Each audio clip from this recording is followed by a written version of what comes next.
Mm.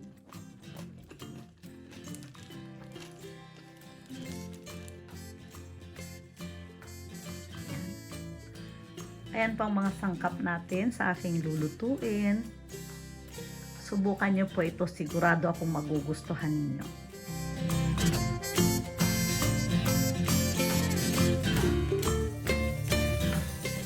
SPRITE.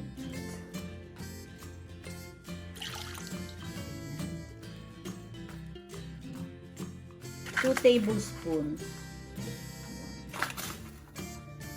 2.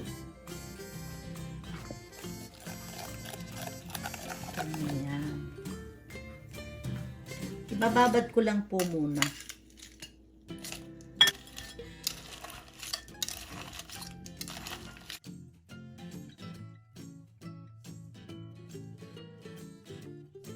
Habang naghahanda po ako ng ibang sangkap, ibababad ko po muna itong sugpo.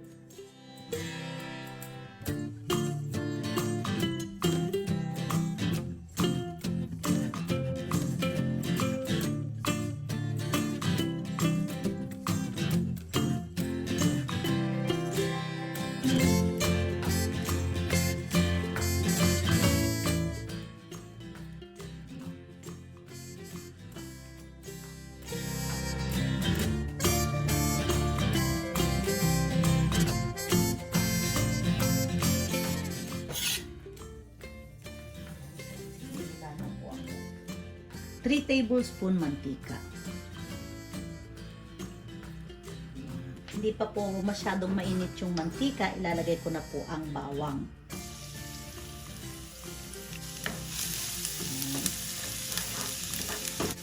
Medyo palulutungin ko lang po yung bawang. Inaanla po natin ang apoy para wag masunog yung bawang.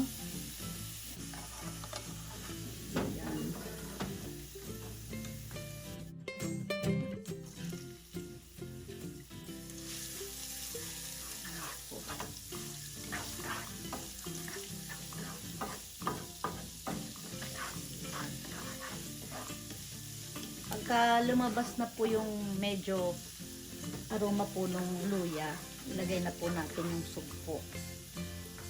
Ilagay ko na po itong sugpo. Hinaan nyo lang po muna ang apoy bago nyo ilagay yung sugpo.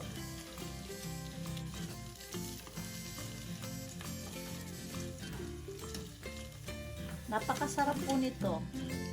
Try ko po ito maraming beses na.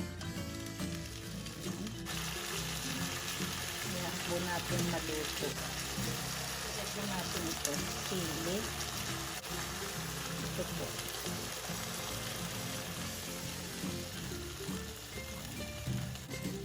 One half teaspoon paminta. 1 tablespoon soy sauce. 1 tablespoon oyster sauce.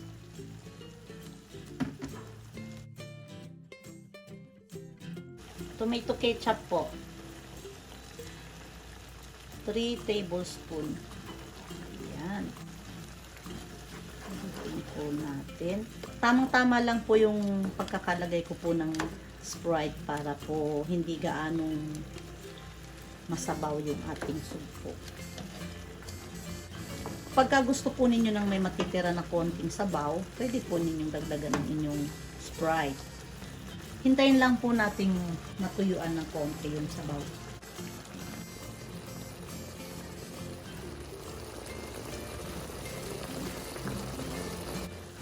Ito natin haluin. Ayan, natutuyuan na po.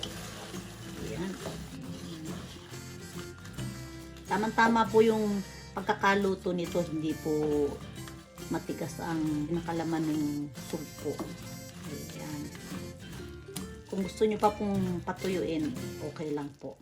Ito po, optional po ito. Pero kung meron po, mas masarap. Ayan.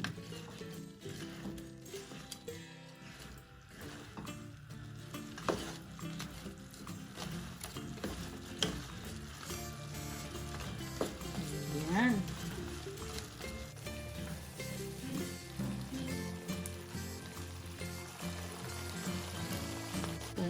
po yung kalan.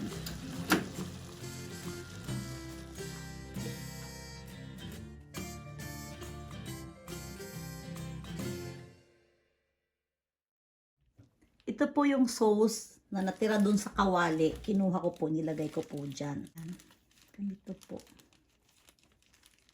Yung ulo po, pwede po itong kainin. Itadakimasu.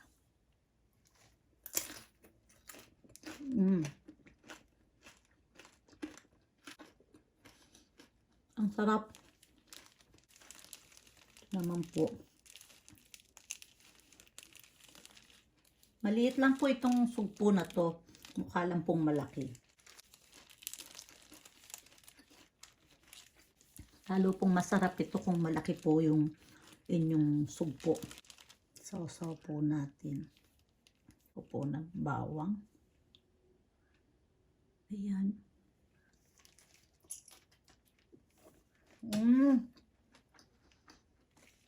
Ang sarap sa kanin. Ang sarap po. Tamang-tama lang po yung tamis, anghang at asim. Yung alat din po, tamang-tama lang po. Try nyo po ito. Napakasarap. Yan po.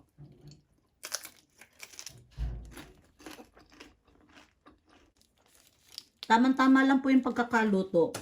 Yung pong laman po nung hipon. Yung pinakakarni po. Hindi matigas.